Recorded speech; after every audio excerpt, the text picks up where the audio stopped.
Oh my God. Hey, everybody. It is Bob.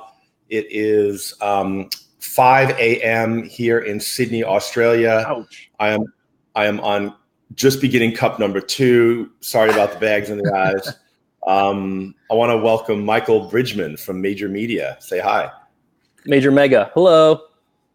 MajorMega. See? Say it's too I early. always have 2 cups before we start the webinar. We were just talking about being a media, like kind of a media agency. Well, I was thinking media agencies as you were talking about activations, but we're going to get into that. My friend Michael Getland just sent me a text message asking if I'm awake, and I'm reminding him he should be on the webinar. And let me do not disturb.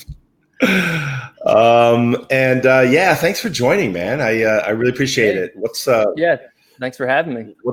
No, my pleasure. I think you guys were, so just a little bit of background from my perspective.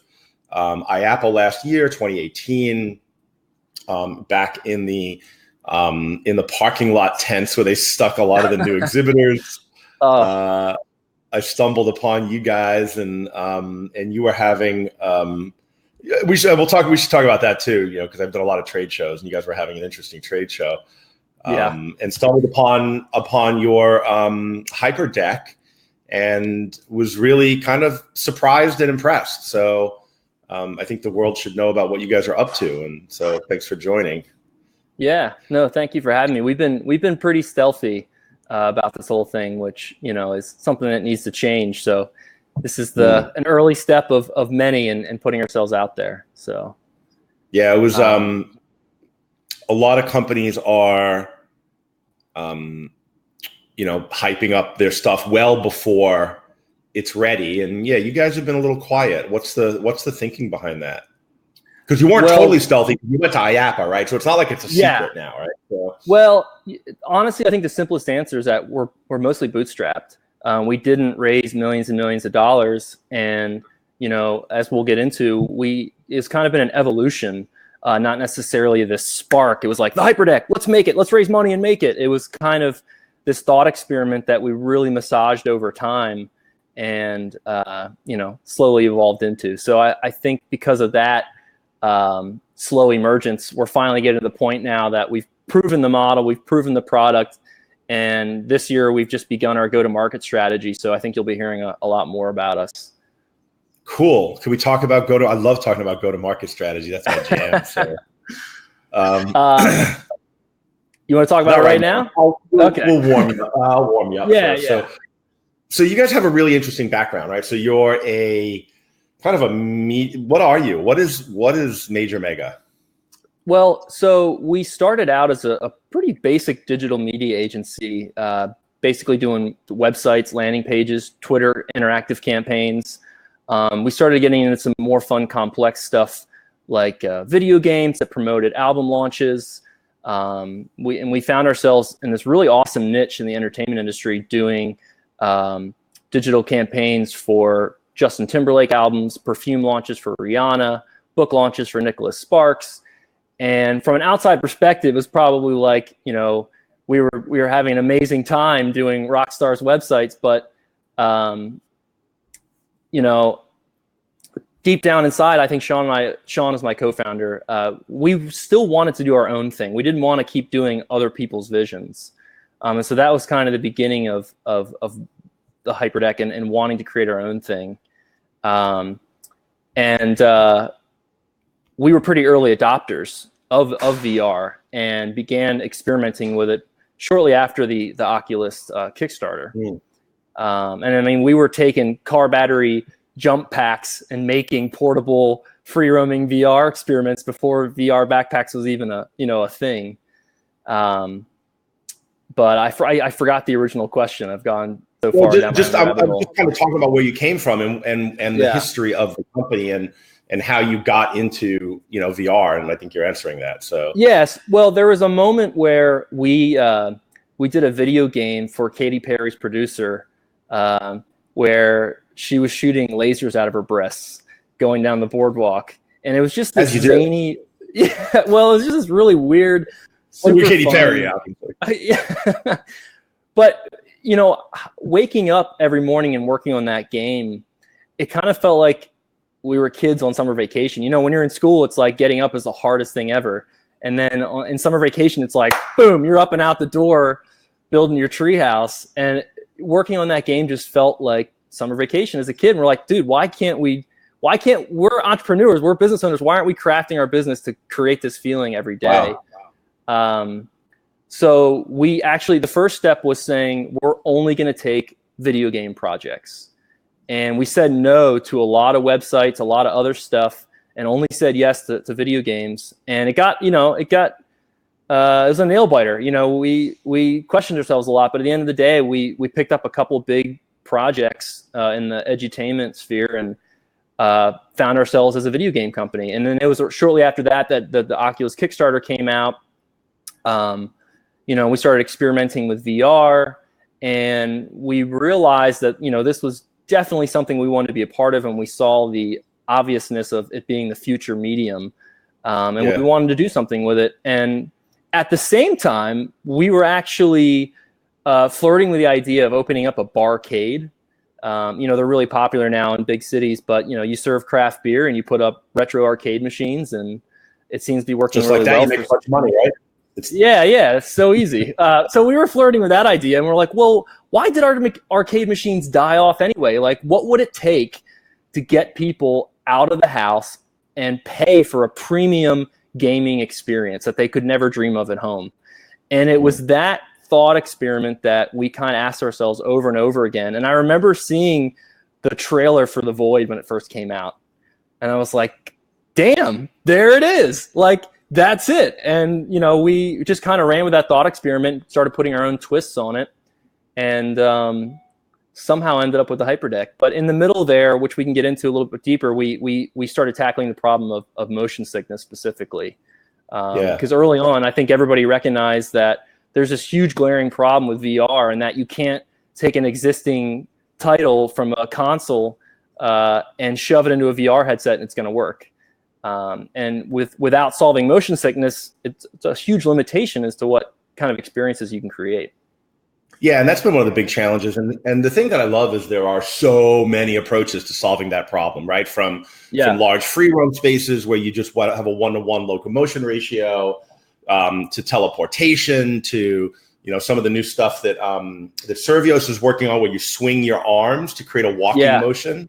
And that, you know, that's enough to try to trick your brain into thinking that so that's in Creed where you run like this.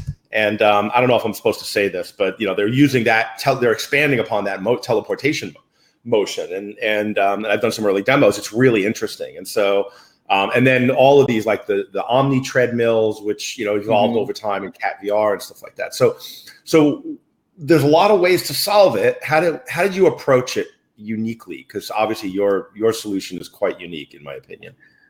Yeah, I think we wanted to do super thrilling stuff that you couldn't do as a human, you know. So it's not just walking in place or whatever. It's skiing down a mountain at 60 miles an hour, or flying through a city at 100 miles an hour. And part of that equation is the environmental effects that happen when you do that level of thrill. And some of our early experiments were simply with just vibration and wind. And we wanted to see how far we could push the minimal amount of effect. So we just took some butt kickers. You know what butt kickers are? Like low frequency transducers. People put them on their furniture to shake. Yeah. It gives you a good solid rumble. That's what that's actually what Radon is using in their Total Recoil gun that they did. Yeah, because you can get quite a bit of quite a few beat forces from those things. Yeah. Well, and it's neat too because it works off sound. So, you want it to feel like an explosion? Send a wave file of an explosion. You know, it's pretty cool in that regard. But so we started by just putting some butt kickers on a floor and some box fans from Home Depot, and made a controller out of. Sean MacGyvered these steel pipes into a controller. I mean, I hope most of your viewers are familiar with MVP, the minimum viable product. And we were MVP. Which is generally a software term. You don't usually see that in hardware, but you see it a lot in software. So we found that with vibration and wind, We did some purling noise to make random road bumps and things like that. And what's that for everybody? What's that? I forget. Not everybody's a programmer. Purling noise is an equation used a lot to generate noise that never repeats, but also doesn't feel. It feels truly random, because even when you use traditional random functions, a lot of times it's just not. It doesn't feel organic. So purling noise is like an organic way to get a set of random information. Okay, and how did you use that in this? So we found that when you're moving, I don't want to give away too much, but we're wired to find patterns, right? It's kind of how humans work, noticing patterns. And sometimes we see patterns where they're not because we're looking so hard. But when you notice patterns in what you feel while you're in VR, you can kind of go numb to it in a certain sense. And using purling noise was a way to make it feel like, okay, this is a real highway I'm on, because it's not this segment that's repeating over and over again that would feel otherwise artificial. So the first experience puts you on top of an 18-wheeler, and you're on the back of it with this huge magnet gun, and you are using it to suck off car parts like the hood, the doors, the roof, and then you shoot the car part back at the cars and create, all kinds of traffic mayhem. And what we found with that is, as long as you didn't accelerate, decelerate, or turn left and right, you did not get motion sickness. But the minute you start doing those other things, your body's expecting some kind of G-force. And so for the second prototype, we evolved it into a system with linear actuators, which are basically just table legs that move up and down. And you put those on all four corners of the platform, and suddenly you've got what's called 3 degrees of freedom, which means you can roll, you can pitch, and then you can heave straight up and down. And so with 3 degrees of freedom, we were able to create a system that allows you to basically do whatever you want within reason. There are still limits to what you can experience. You can't do a super sharp turn at 100 miles an hour. But within reason, the sky's the limit. So once we had that, we knew that this could be, this was the product, and this is what we needed to build out. And it was at that point we knew we actually did need a little bit of cash. So we had bootstrapped it up until that point with our agency revenue. But we rented out a second unit. It was in the back of the Jimmy John's sandwich shop. You had to suck in your gut and squeeze between these dumpsters to get in the secret entrance, and it smelled like bread, but it was cheap and it was big enough to fit our platform. And we just threw parties there. We had the news come out. We had everybody we could think of that might know an investor or invest themselves. And I'll never forget the email I got from this guy named Jay Miller. And it was like this one run-on sentence, like the whole paragraph. God bless you, Jay, if you can hear me. But I was like, who is this guy? Definitely not a candidate. Well, I'll give him a call back, and he came out and was a much different person than his email led on to be. And he brought his wife and his son. And actually, a really quick side note: originally it was going to be just Jay coming out, and one of our advisors, I always consider it the best piece of advice I ever got, said, ask if he has a kid or a wife and tell them to come out, because they're going to be a bigger cheerleader than he ever could be. So he brought his 16-year-old gamer son and his wife, and they did it. Their minds were blown. And 24 hours later, he called me and said, my son has not stopped talking about this experience. We want to talk further. So Jay came on as full-time partner and CFO, and closed our seed round. And then we spent about a year going from this basement prototype to what you see behind me. Yeah. And so let's, so we've got a video we've teed up. Let me go ahead and show and give people an idea of what it is that they might have experienced.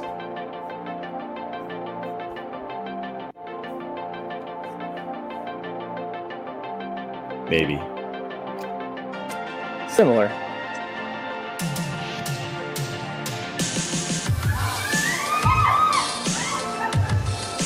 Are you guys seeing that? Because I'm not seeing it. I've got a shit internet connection apparently. I see it. That was so much fun. It's not just your vision. When you get the heat, when you have the wind, you feel it. I mean, you're like completely there. The parts where it's just you moving and you feel the air against you, it felt like you were actually moving. The warfare aspect of grabbing a piece of metal from something and then bam, using your backpack, and that was really fun. Once you realize you have control. So I think I'm seeing it Oh man, I started getting out of sequence. So I'm seeing it before. I'm seeing it late. I've got about a 30-second delay. So let me know when it's over. Flying into outer space.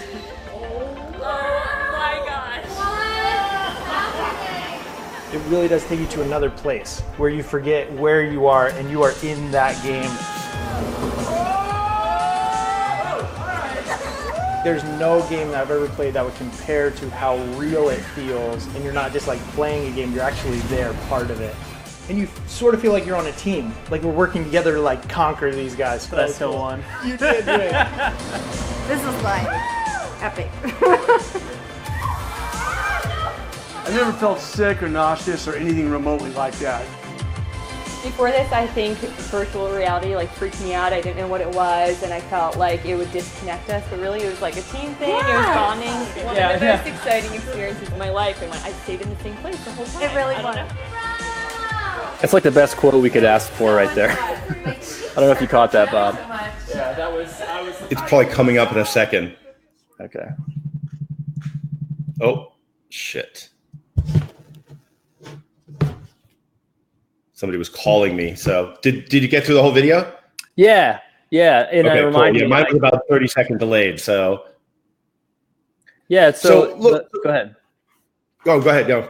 No, I was just going to say the one thing I forgot to talk about that we added was the heat factor, which obviously doesn't contribute to motion sickness, but it's something that I didn't expect people to like as much as they do. There's some people that get off and just are blown away by the heat. I'm like, yeah, it's pretty cool, but did you feel the wind? You know.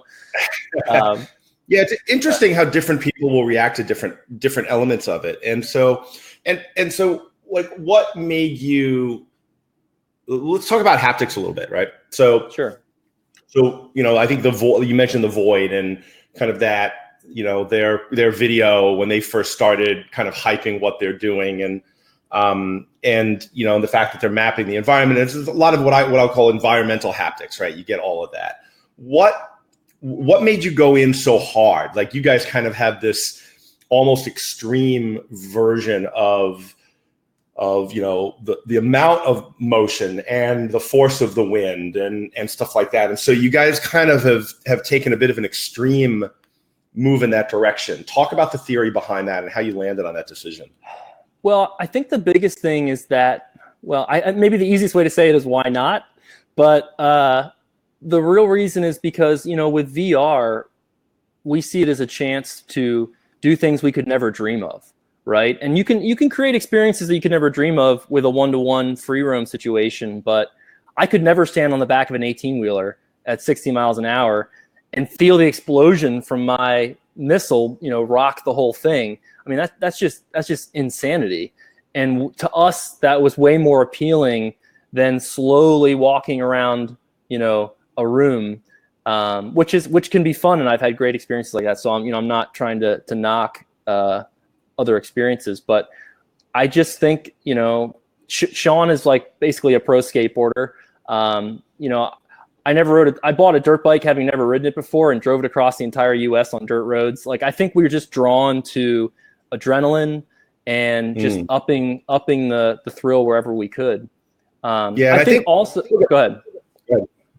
No, I was just going to say, so many times we've gone to these 5D rides or, they say they have wind effects and it's literally like a 5-inch fan or something like that. I just think we want it to be truly an environment effect, not a special effect, Yeah.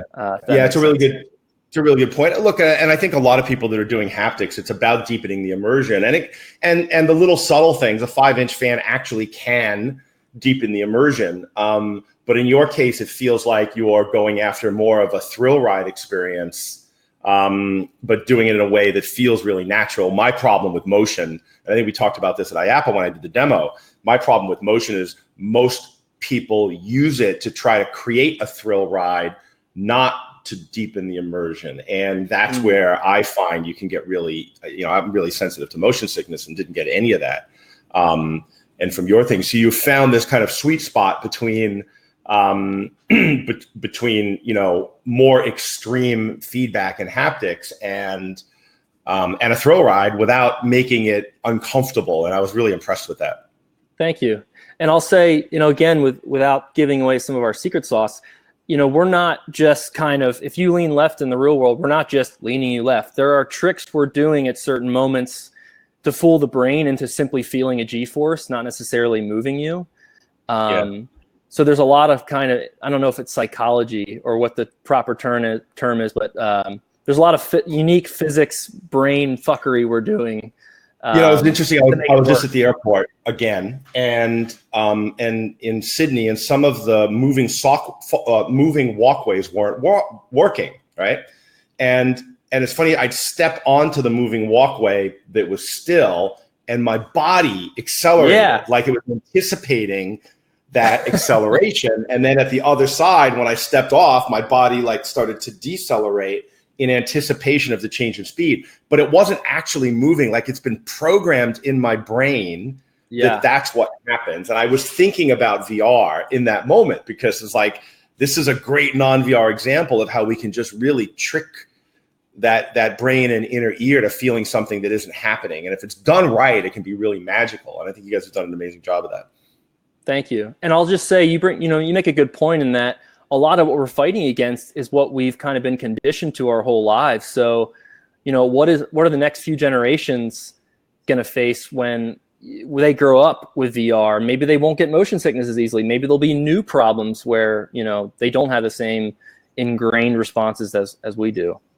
I also think kids, I noticed that there's, on the age spectrum, that, kids seem way less susceptible to it than old fucks like me. And I used to be able to, and as I've gotten older, it's gotten worse. Like, I used to get motion sickness sitting in the back of a car, but I could go on roller coasters all day long. And now I go on too many, and obviously the roller coasters have got a lot more extreme since I was a kid. But now the coasters even start to get to me. So I think that not only that, but I think if the kids can do it today, they're not getting triggered by it. They keep doing it. They'll build some sort of immunity up to it. I think that's probably going to happen. Interesting. So, so you guys, so how did you look, hardware is hard. I don't have to tell you that. So you go from a digital agency to a company making games for promotion, essentially, or for other agencies. And then, so you come up with this idea. What the fuck were you thinking when you decided to get in the hardware business? I think because we were naive, we didn't really realize what we were getting into, which is probably why we did it. And I feel like that's a pretty common entrepreneurial answer.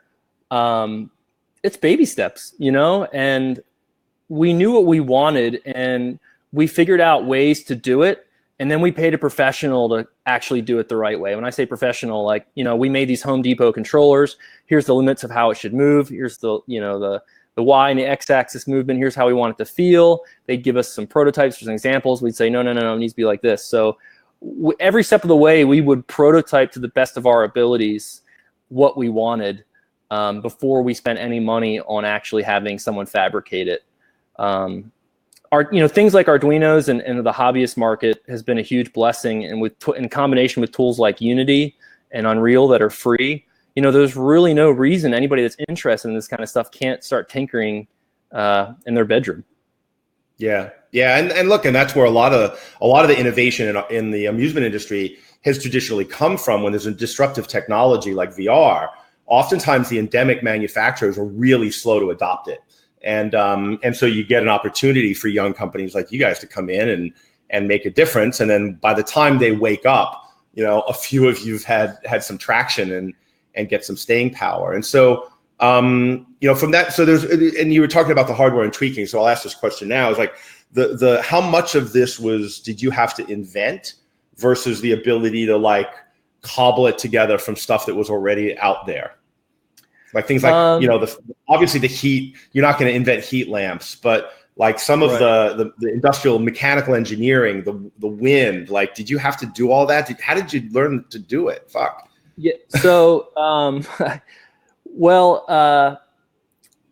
the wind itself, we knew a certain velocity we wanted. We spent a stupid amount of money, or I shouldn't say money, time buying things from Home Depot and returning them, trying to understand the level of wind that we needed. And what's really weird is a lot of it depends on the angle of where you're getting the wind from. So we could not, for the life of us, get wind down directly above you, no matter how hard we made it, unless the content in VR showed wind from above. Your brain is still not totally sure it's coming from above. It sounds so unintuitive, but it's just one of those weird things you discover. But we got to the point where we knew what level of wind we wanted. And then we realized, without getting into like 3-phase electricity, there weren't any real blowers that could push that kind of air. I should back up and say that one of our focuses is that to maximize the number of locations we could put this thing, we didn't want to make some kind of insane power requirement. And so we found a place in China that was willing to make insanely powerful blowers on 208 volt, which is a pretty standard residential power in modern construction. So that's basically how we arrived at the wind, just stacking carpet dryers together until we got to the point where we're like, okay, that is powerful enough. That is at the level at which we need it. Where can we find this? Oh, we can't find it. Well, at least we can speak the language to know we're going to get a blower that can move a certain volume of air. Wow. The floor, we use D-Box. I don't like to admit it. I like to leave it as a mystery. But the thing I will say is that even though we're using D-Box, we kind of wrote our own layer on top to get it to do what we wanted, because what they provide works for most situations. But we wanted to do some things that weren't easy to make it do. It's hard to explain without getting too technical, but we basically made a layer that integrates with Unity to make it work better for the Hyperdeck than the traditional uses of a D-Box system. Obviously, you said the heat is basically off the shelf. And then I'm trying to think. The controllers back here, they're probably the most technologically advanced thing here. So once you put a headset on, we know how tall you are, right? The controller will actually adjust to the ergonomics of each player automatically. And that is intended to alleviate one extra step for the employee to do, right? So they can put people in VR. Calibration. Yeah, they grab on the controller and it sets itself up. And then for safety, there is a hand grip sensor in each grip that alerts the operator if they were to let go with both hands. There's recoil, vibration in each one. And then a really quick story I can tell of a failed experiment is that all the things I just talked about, to your notion of how we get here, we tested with, you ever hear of SparkFun or some of these sites that sell little trinkets like robot cameras and vibrators? Things like that. We would take an Arduino, we'd find the different parts that we need, duct tape it, use a lot of wood and just scrap together a prototype to get it to how we wanted. But there was one aspect we just made a huge assumption on, and we wanted to do this simulation of weight. So in our game, for instance, you have this magnet gun, and then you get power-ups that turn it into like a rocket launcher, right? Well, we thought, when it turns into a rocket launcher, wouldn't it be cool if it was actually harder to move and felt heavier? So we thought, okay, all we have to do is make this thing harder to move. So what can we do to dynamically change the tension? Well, we got these electronic clutches, and we tightened up the tension whenever you got a rocket launcher.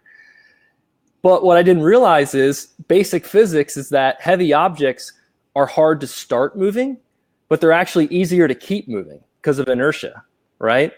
What we were doing is making it hard to move all the time, and so it just felt like the controller broke halfway through the game. And it's just one of those things where, you can only test so much, but you have to make guesses somewhere. Consequences, yeah. So like, I'm just fascinated by there's a lot of companies came into VR around the consumer market, right? And the consumer market didn't actually happen or hasn't happened yet. We'll see what happens over the next couple of years. And so the most primarily software companies have now pivoted into location-based VR, and they're challenged with figuring out the hardware, supply chain, delivery support, all of that, right? And so it's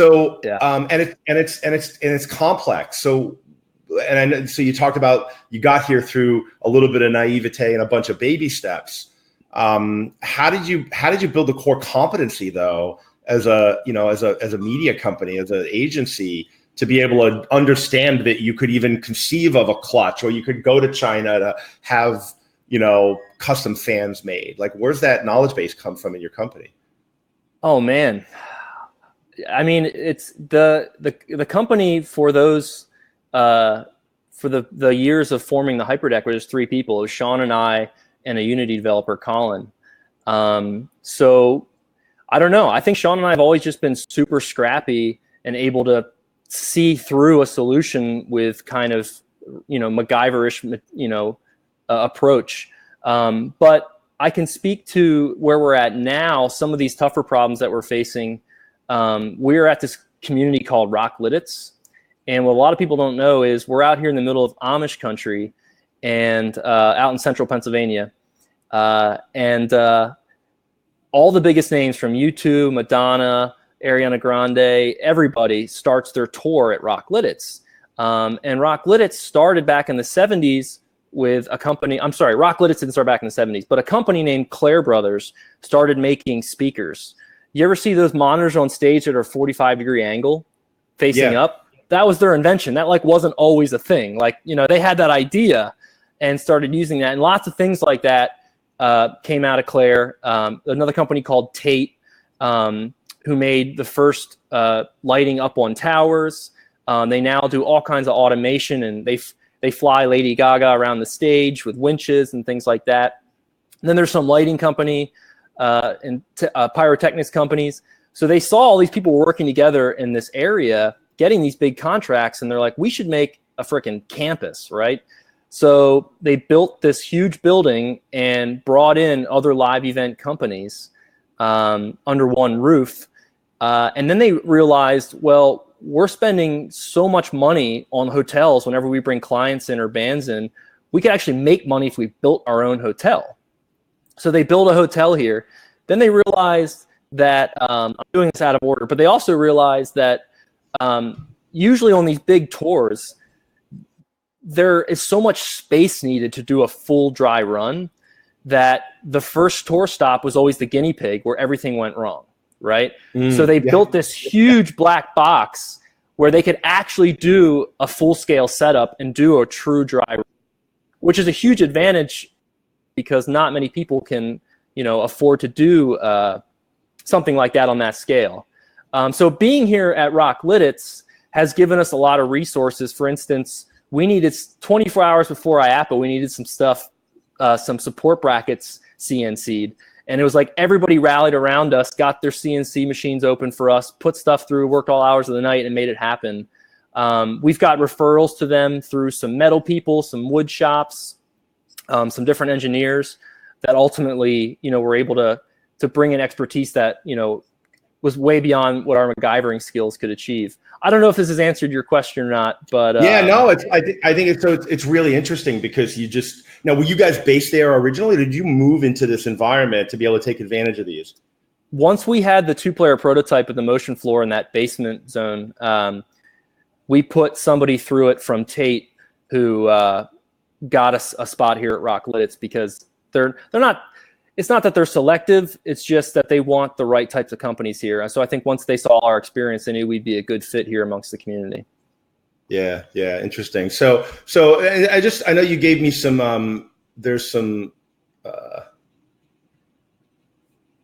slides here. I'm just gonna pull up, and I think it just gives some people a little bit of background, just to better visibility of what it looks like and some of this. So you started in 2012, and the thing that I'm really again, fascinated with, because we talked about how you're going to use this thing. Now, we'll talk about the economics a little bit, but it seems like there's obviously an opportunity for this in FECs and entertainment facilities. But you've also done a lot in the, in the media business and advertising and stuff. And you've talked about some activations. How do you envision using this thing, the Hyperdeck, for retail activations? Because that's something that I talk to a lot of agencies that are really interested in. Yeah, no, and it's, our generation is demanding more experiences. And I think your conversation with, is it Randy White? Yeah. From your other webinar? Last week. By the way, you guys haven't watched that yet. Fucking go back and watch that one. It's full of gold. It is good. And I think his chart of fidelity. Can I talk about this real quick? Since you yeah. So this was kind of a project that really inspired us. Something I realized I didn't make clear to your question earlier was that, Sean and I were talking about making a barcade. And then when VR came out, we're like, well, let's make a VR arcade, which a lot of people we see now had similar ideas back then. But we got this project through Tate, the company I mentioned with automation. You can see there they have some winches tied to a motion or 2 racing seats that lifts you off the ground. And this actually 6 degrees of freedom, which means they can do everything our platform can, but then you can go, translate forward and back, left and right. So we did this. Sean and I were in charge of the VR hardware integration, the motion integration, and we kind of applied to. We showed a lot of interest in working on this project, and they're like, "You guys are a bunch of software guys that launch websites. What are you doing in VR? What's your expertise?" So we got a U-Haul, and we made a really quick prototype Mars landing going into the Mars atmosphere in Unity. And we got an Oculus, we got a cell phone, and we got an HTC Vive, and we outfitted the back of this U-Haul truck with each type of consumer headset at the time, and we just drove up to Tate, and we knocked on their door, and we're like, "Hey, come outside, let's go for a ride through your parking lot." And we showed them, like, "Hey, here's why we can't use HTC Vive, because when you slam the door up at the front of the truck, the tracking goes out for like a split second." And we're like, "There's going to be vibrations on this, right?" We went through this process. And we kind of just proved to them that, we were hungry and we wanted this and really fought for it. And we ended up landing this project. So Nat Geo wanted to promote their Mars landing TV show. And this is a great example of brands wanting to use experiential VR to promote things. Because it wasn't a VR show. It's a very traditional 2D show. And they wanted to create this pop-up in Manhattan where people could show up, do a virtual Mars landing simulator. And so Sean and I came up with the motion tracking hardware, and we came up with the content, the integration and all that, the sanitary procedures and all that stuff. This is before VR cover even existed. We had to have leather covers handmade by somebody. This is way back. And as you can see on the whiteboard there, this is where we were starting to pioneer some of these motion G-force tricks with the brain. So much of our software days was spent Googling and looking on YouTube or Stack Overflow or these Q&A sites looking for answers to problems that have already been solved. And when we were working on this, we started to realize pretty quickly, like, holy shit, no one's really out there doing this, or they're not talking about it. We can't just Google for an answer on how to solve this. And it was really thrilling, just kind of feeling like pioneers in a certain sense. And what year was this? When was this? 2015, I think. So this was probably the first seeds of what's now the Hyperdeck. Is that? Yeah. It's basically, the reason I brought up the VR arcade thing was because we kind of saw that VR arcades, in a certain sense, were a pretty short-term play, and we wanted to do something above and beyond, a Vive in a box. And so we kind of surveyed the market, and we checked out different experiences that were out there, and there really wasn't anything that we felt truly compelled over. And that's kind of where that thought experiment of what could we make ourselves. And so our original business plan was to actually make the facility, and the Hyperdeck was just like the first product. And when we got into it, some people a lot wiser than us basically said, hey, the Hyperdeck is kind of its own business. You've never run a restaurant or a facility before. Why don't you focus on just the Hyperdeck and sell it to other people that run facilities? And so that was kind of when we pivoted to just focusing on this product. Now, this is, I'm assuming this is the first prototype? Yep, just vibration and wind. And so this is really a proof of concept. Did you always envision it being multiplayer? And if so, what was your thinking behind that? Well, it's got to be social. I mean, if you think about the thought experiment we were working with, like what is the arcade of the future? It's social. So many people play online games and you're so far removed from the other player. We knew people would get out of the house to go experience video games if they could do it with their friends. And so that was always a core pillar of the experience we wanted to create. Yeah, and in hindsight now, I think all the research backs that up. But being able to predict that in advance, I think a lot of the companies that are coming in from gaming didn't do that, which is why a lot of the games, probably the majority of the games so far in VR arcades, are still single-player games, right? Or at best, two-player games. And so give yourself some credit for predicting that future, because I don't think it was obvious to everybody. Yeah, so this is the second one. Apologies for the bad photo. Is basically no lighting down there. But so we added a second player and another Home Depot controller. This had the 3 degrees of freedom motion platform. And this was the first time we actually added a spectator view. So people outside could peer in. And man, these were definitely the good old days, because what you don't see in this picture is that behind the cameraman, there's like this corner of the room just filled with like 100 beer bottles, because we're throwing this like underground secret VR party, demoing this crazy thing. So it was a lot of fun. So you started in '92. When did you build the first prototype, and then how long to get to the second prototype? What's that story? What's that arc been for you? How long have you been working on this thing?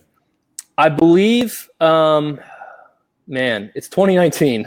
So 2017 was when the summer of 2017 is when we did the first prototype, and then I think prototype 2 was up basically in the fall or the winter, because we had all those parties in the winter, and then Jay saw it in January.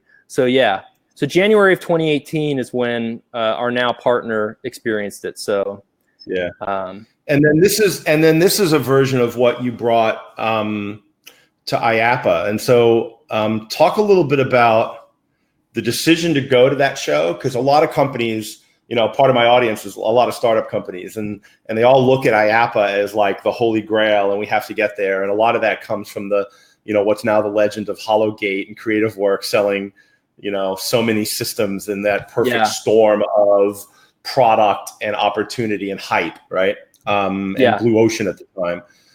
What was how did you the decision to go and the show, I know you had all kinds of, problems. It was really early and you were behind schedule.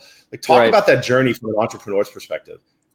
Well, the IAPA milestone really started when, it's what we call in startup world, getting out of the building, right? You can't sit behind a computer screen and figure out what your customers want. You have to get out of the building and actually talk to people and go to these places. So when we were getting out of the building and talking to facility owners and buying them lunch and just picking their brains, a lot of people said the only time they pull out their checkbook was at IAPA.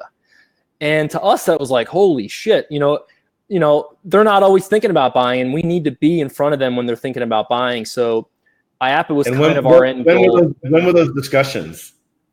Probably late 2017, early 2018.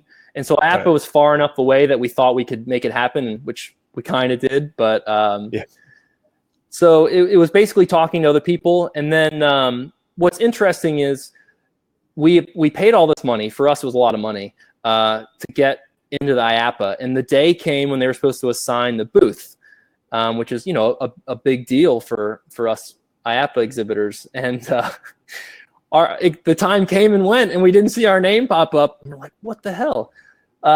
So we didn't really know what to do or who to call. They're pretty inaccessible. This is like a crazy day for them too. And we get a notice the next day that for the first time ever, IAPA overbooked. And as the new kids on the block, that we missed the cut. And it was a serious blow to our morale. And I sent a novel of an email with this whole David versus Goliath story and how important it is for new blood to get to IAPA. And I sent that to, I think, the president or somebody. And, they basically said, sorry, how about our, FEC summit, or something like that. Peer into my eye, they said, yeah. Well, and then the first time I actually saw you was we then decided that we were going to go sponsor Kevin Williams' foil, The Future of Immersive Leisure. And so we went and sponsored that. And while we were at Kevin's conference at Foil, we were sitting there probably listening to one of your presentations. I don't know who it was.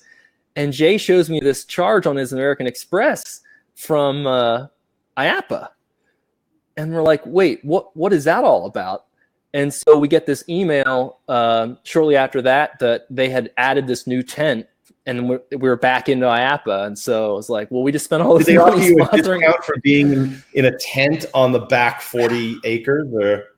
No. Yeah. They didn't, and whatever. We just kind of went with it, and we didn't really know what to expect. I had never gone before, so there's all kinds of stories I could tell from that process. We stayed up 24 hours to pack the truck. The truck drove away in the middle of the night, thinking we were done. It was just all kinds of fun stuff, but there's not enough time for it all. Yeah. Yeah, I have a classic IAPA story that I'll share with you over a beer next time we're in the same room. Perfect. So you went to IAPA. Did you get a lot of feedback, and what did you learn by being there? And was it worth it? I think that depends who you ask in a certain sense, because it got us in front of some people where it helped, and it got us in front of some people where it didn't help. Going to market this year, we've had some people literally say, I saw that shit show, and not the shit show, I shouldn't say that. They just basically said, are you the guys that weren't functioning half the time at IAPA? And it was like, well, yeah, but it's totally different now. Look,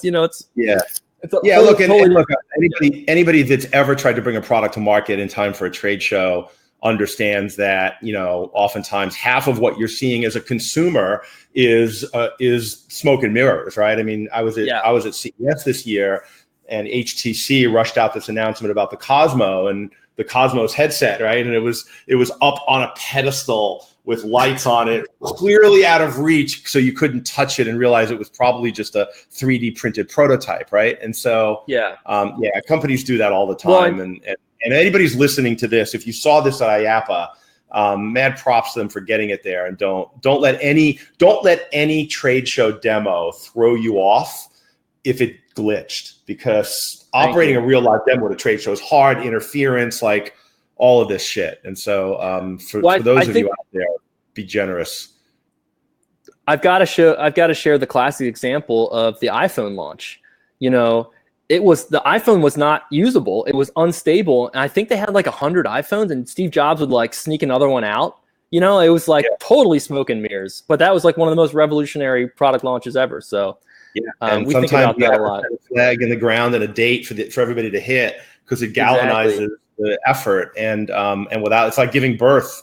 All apologies to those women and mothers out there, not to diminish what you go through. But the closest thing I can think of is launching a product as an entrepreneur, and the effort that it takes to get that thing out into the world can be Herculean. So please take that as a compliment, women. It's intended as such. Yeah, it was certainly one of the most difficult periods of my life was the month leading up to IAPA. It was, it's just insanity. And so what did you learn? What did you learn from that experience, whether it was feedback, whatever, that you're now taking into the product and and let's talk about like, you know, the final stages of getting it to market. Yeah. So what I thought was really interesting was I made this assumption in my head that people were going to walk up and the first question was going to be, how much is it? Right? How much does this cost? And that's not the first question. It was, how big is this thing? And that was a wake-up call for me that, you know, we were so focused on what are we going to say it costs? What's the price? What's the retail cost? Let's not shoot ourselves in the foot with the price. But in reality, the first question was, can it fit in my facility? Because if it can't fit, they don't even care how much it costs. Yeah. And while we at the time it was 20 by 25, and that last slide I showed you was an effort we've recently made to get it down to 17 by 18 without sacrificing any play space or whatsoever.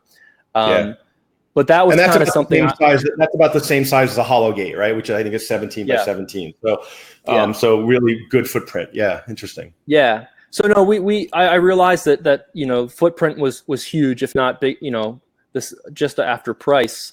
But then, you know, the follow-up question was indeed price. So, you know, it was a really strong indicator of kind of where we needed to focus going forward. But it also, in a positive sense, you know, there were so many Hologate clones because, you know, Hologate obviously killed it. And there were a lot of people doing similar things. And I felt like the Hyperdeck definitely stood out as like a very different approach to a very similar problem. So it felt good in the sense that I knew we were onto something, and that we had a unique thing. So, and so price wise, I think you were out there talking $200 and something thousand. And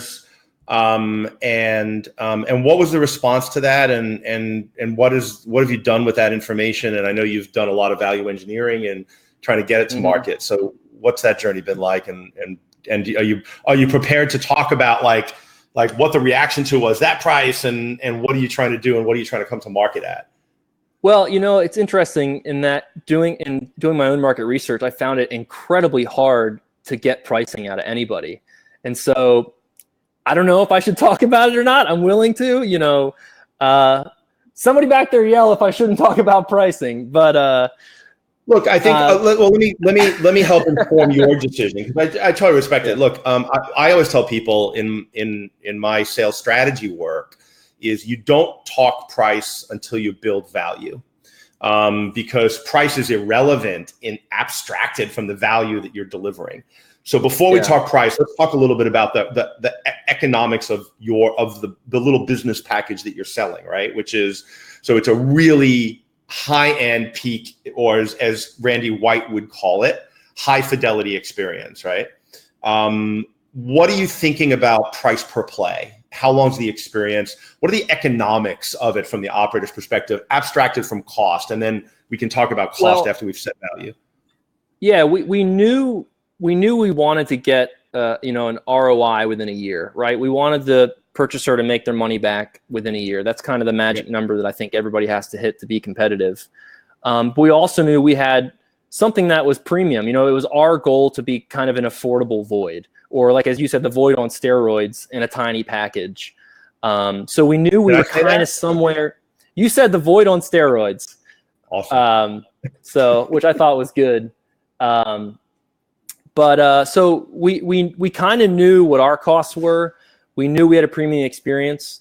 And if you look at like dollar per price per minute, you know, some places are up near the $2 per minute range. A lot of places are around $1 per minute. So we thought if we were somewhere $1 and change per minute, we could be competitive. Anybody listening, this is like a $3 per minute attraction minimum. And so if I see anybody charging $1.50 a minute, I'm going to come and I'm going to slap you with a fish. For the Hyperdeck? Seriously, absolutely. So how long's the experience?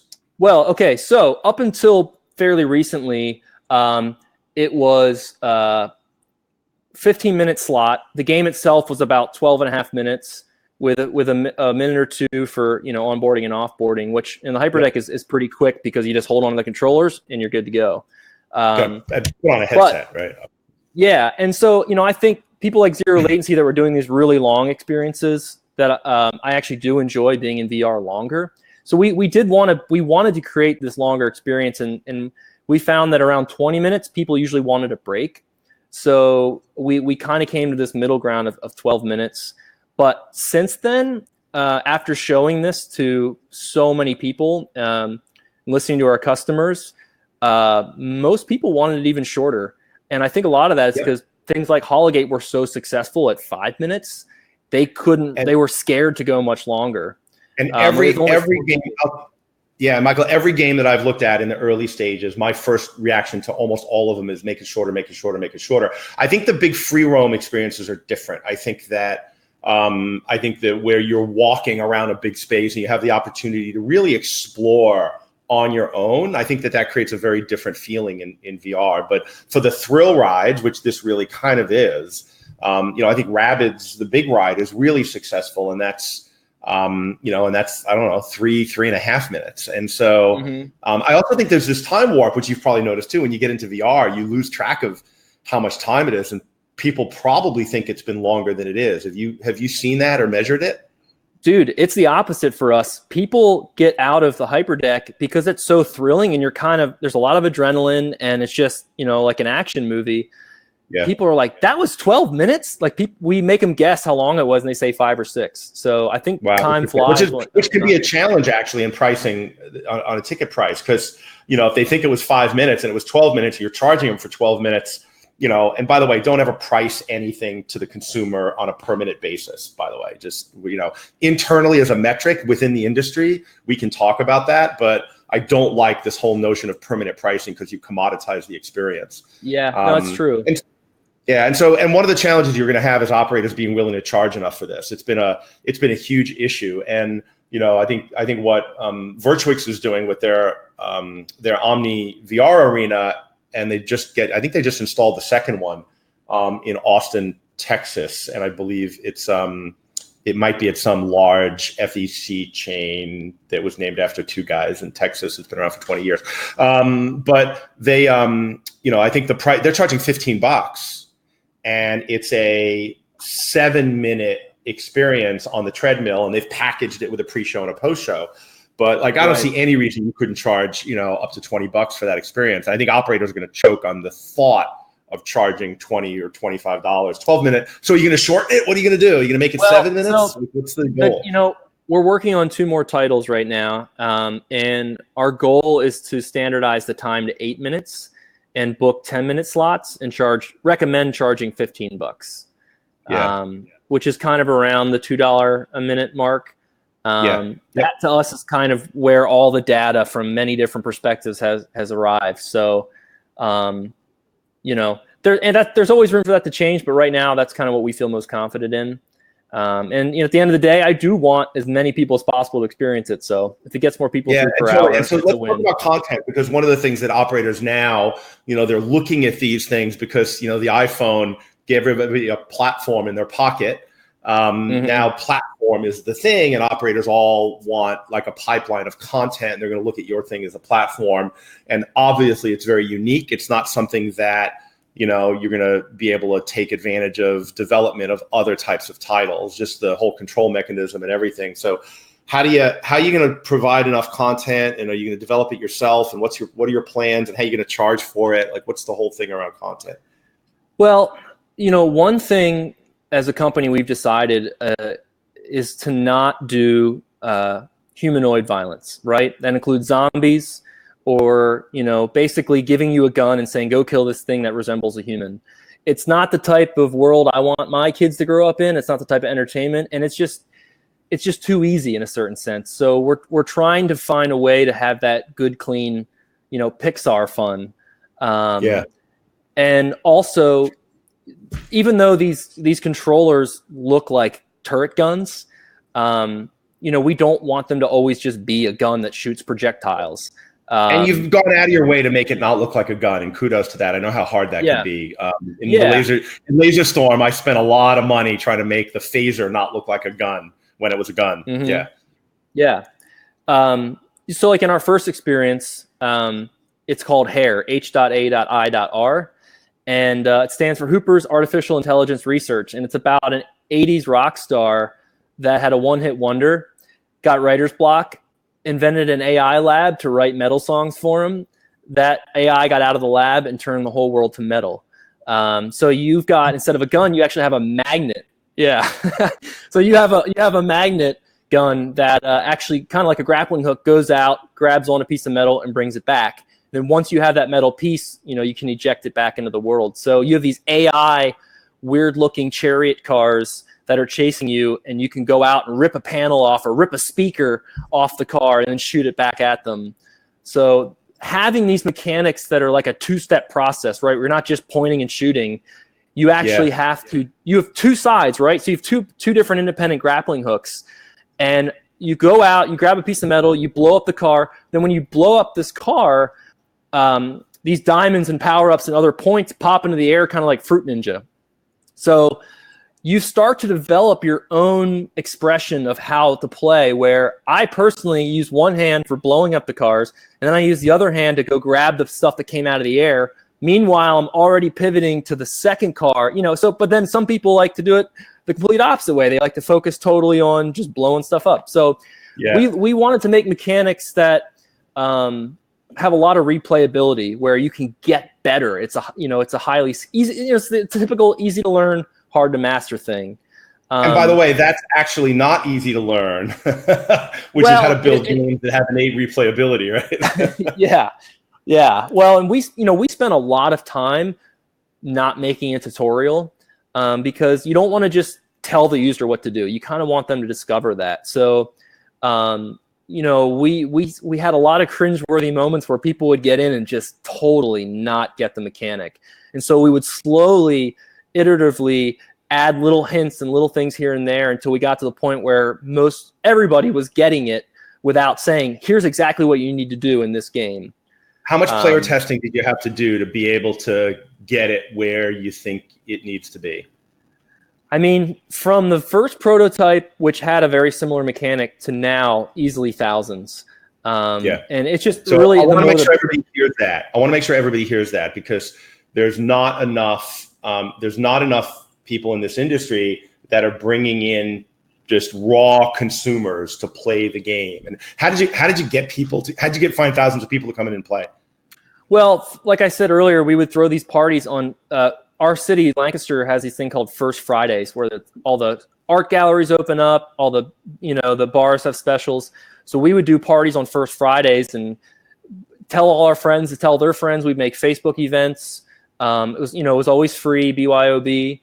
But also before that, just for fun, every First Friday, as a company, we would do game nights where we had 4 projectors with a Super Nintendo, an original Nintendo, a Sega Genesis, like an N64, and we would do like GoldenEye tournaments on N64, Street Fighter 2 tournaments.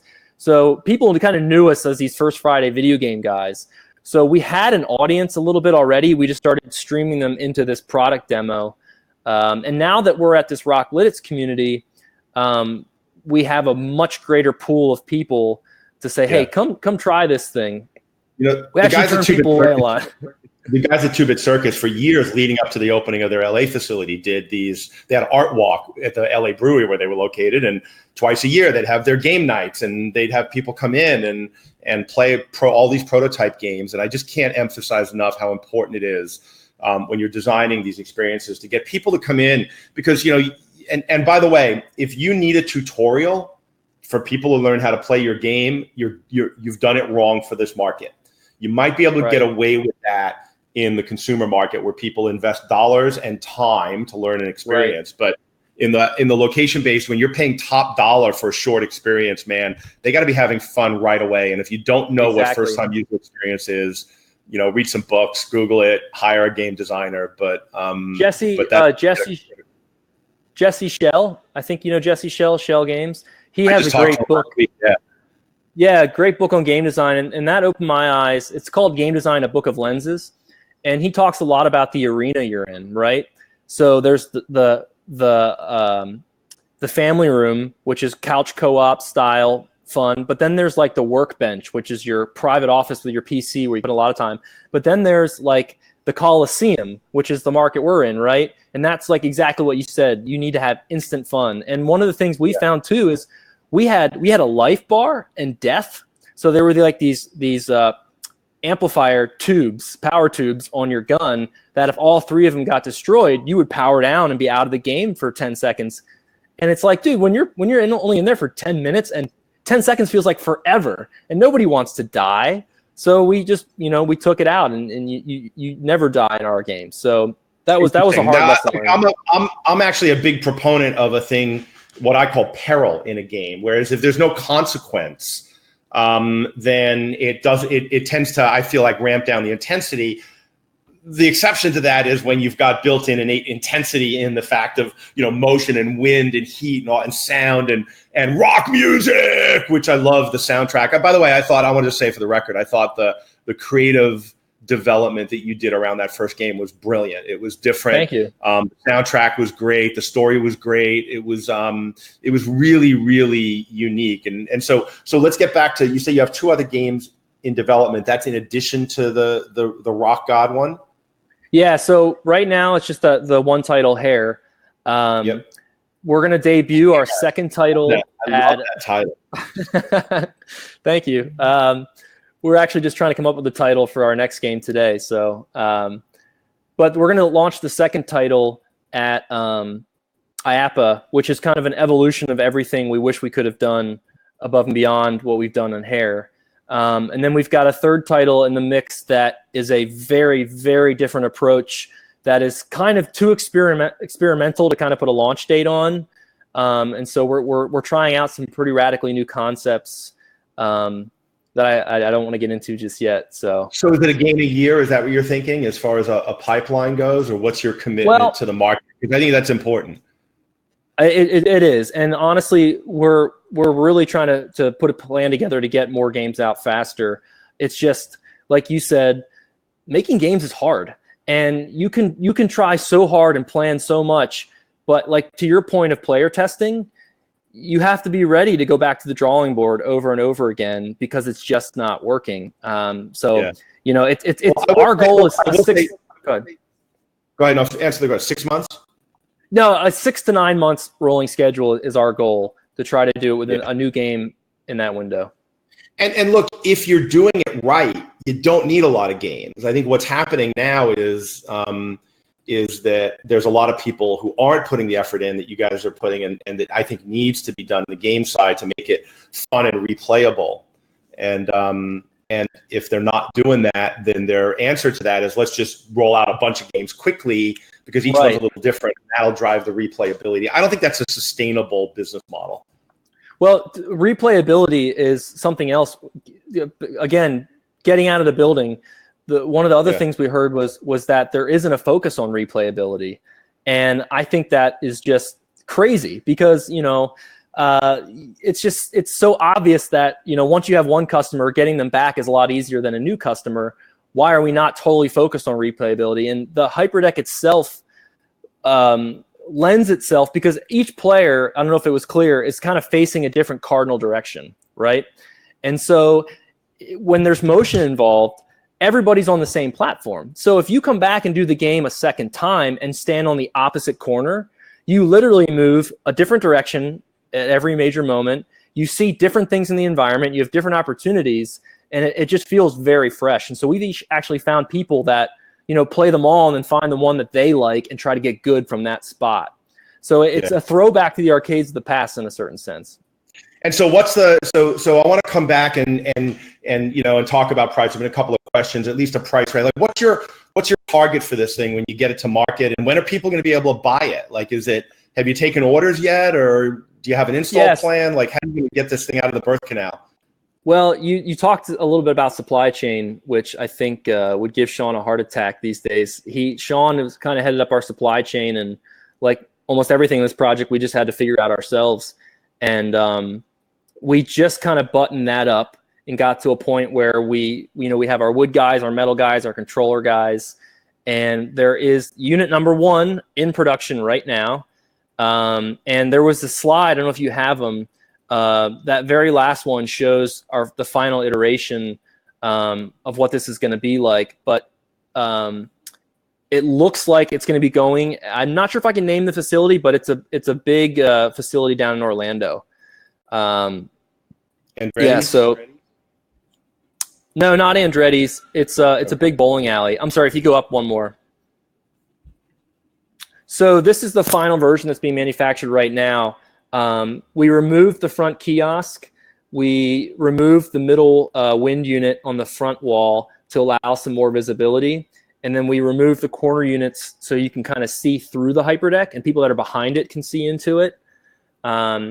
Obviously, this has shrunk up the floor space. It's physically less material, which helps with cost. So overall, it's a big step forward. And that unit should be out in the wild down in Orlando in July. And then there's a huge announcement I can't talk about right now, but we are partnering with a pretty awesome distributor, and that's alleviating a lot of distractions from us making new and better games.